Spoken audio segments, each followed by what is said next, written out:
जय माता दी, जय दुर्गे माता की। दुर्गा सप्तशती द्वादश अध्याय।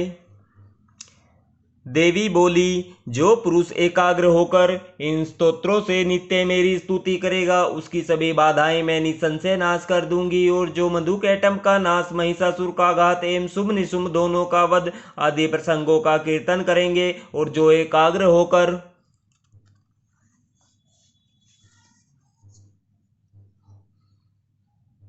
अष्टमी, चतुर्दशी, नवमी तिथियों में भक्ति पूर्वक इन मेरे उत्तम चरित्रों का महात्म्य सुनेंगे, उन्हें किसी प्रकार का अनिष्ट स्पर्श नहीं कर सकेगा। पापों से उत्पन्न आपत्तियां उन्हें दुखित न कर सकेगी, न दरिद्रता प्राप्त होगी, न प्रिय का वियोग होगा, शत्रु का भय नहीं होगा, लुटेरे तथा राजा से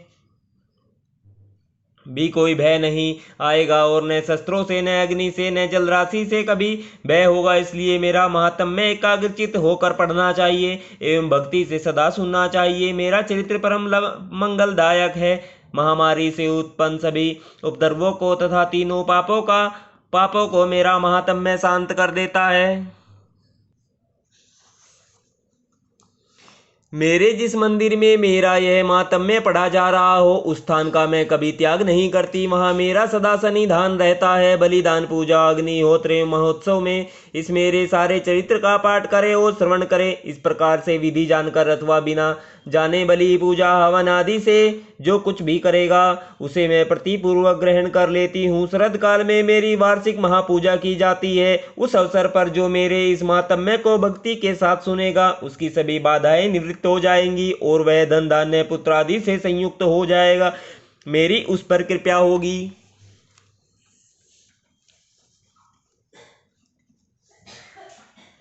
इसमें संशय नहीं है। मेरे इस महात्म्य को, मेरी उत्पत्ति की पवित्र कथाओं को एवं युद्ध में मेरे पराक्रम को जो पुरुष सुनेगा वह सर्वथा निर्भय हो जाएगा। मेरा महात्म्य सुनने वाले पुरुषों के शत्रु नष्ट हो जाते हैं, कल्याण प्राप्त होता है और कुल आनंदित रहता है। सभी शांति कर्मों में बुरे स्वप्न देखने पर, ग्रहों की दारुण पीड़ा होने पर मेरा महात्म्य श्रवण करें, उसके सभी उपद्रव शांत हो जाते हैं। ग्रहों की दारुण पीड़ाएं निवृत्त हो जाती हैं। मनुष्य का देखा हुआ बुरा स्वप्न सुख स्वप्न हो जाता है। बाल ग्रहों की पीड़ित बालकों के लिए यह शांतिदायक है। मनुष्य में फूट हो जाने पर यह महात्म्य मित्रता कराने में परम उत्तम है। सभी दुराचारियों के बल को भली भांति नाश कर देता है। पढ़ने से ही राक्षस, भूत, पिशाच आदि का नाश हो जाता है। और मेरा यह महात्म्य मेरी सन्निधि प्राप्त करा देता है। पशु, पुष्प, अद्रव्य, धूप, गंध तथा उत्तम द्वीपों द्वारा मेरे पूजन से, ब्राह्मणों को भोजन कराने से, होम से, प्रतिदिन के अभिषेक से और भी अनेक प्रकार के भोगों पदार्थों के दान से वर्ष भर जो यह मेरे अर्पण करके आराधना करते हैं, इससे जो मुझे प्रसन्नता होती है वही प्रसन्नता मेरे इस महात्म्य के एक बार सुनने से हो जाती है। इसे सुनते ही सभी पाप नष्ट हो जाते हैं, फिर आरोग्य प्राप्त हो जाता है। मेरी उत्पत्तियों का कीर्तन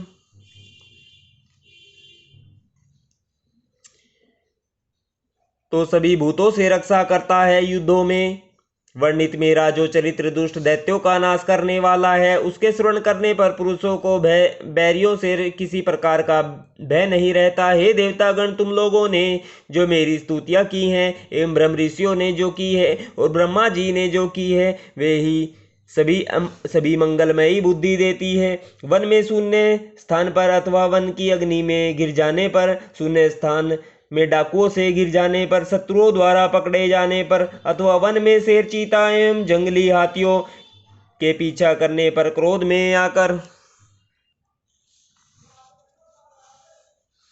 राजा ने वध की आज्ञा दे दी हो, या कैद में पड़ गया हो, अथवा महासमुद्र में जहाज पर बैठ जाने के बाद भारी तूफान आ जाए, उससे जहाज डगमगाने लगे, ऐसे अवसर पर घोर संग्राम में शस्त्रों का प्रहार होने लग जाए, सब प्रकार की बाधाएं पड़ रही हो, किसी महापीड़ा से आकुल हो, इस प्रकार की सभी घोर विपत्तियों से इस मेरे चरित्र का स्मरण करने वाला पुरुष छूट जाता है। मेरे प्रभाव से शेर आदि हिंसक, डाकू तथा शत्रु मेरे चरित्र के स्मरण करने वाले पुरुष से सभी दूर भाग जाते हैं।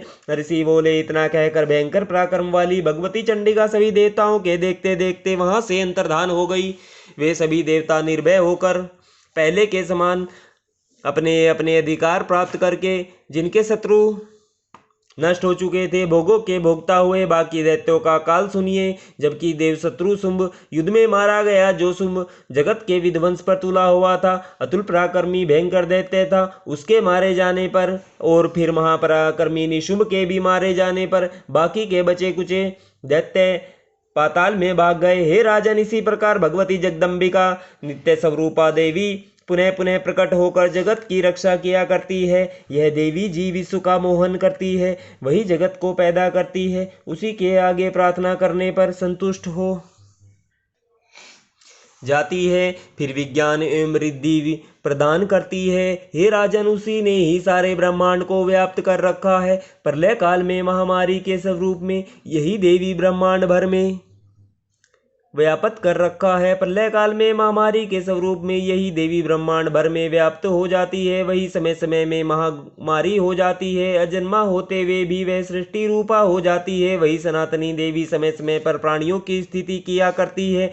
मनुष्य की उन्नति के समय में वही देवी घर घर में वृद्धिदायिनी लक्ष्मी रूपा हो जाती है, फिर अभाव के समय विनाश के लिए अलक्ष्मी दरिद्रता भी बन जाती है। पुष्प धूप गंध आदि सामग्रियों से पूजी हुई फिर स्तुति करने पर यही देवी धन पुत्र धर्म में मति शुभ गति आदि प्रदान करती है। जय माता दी, जय श्री दुर्गा माता की जय। भक्तजनों।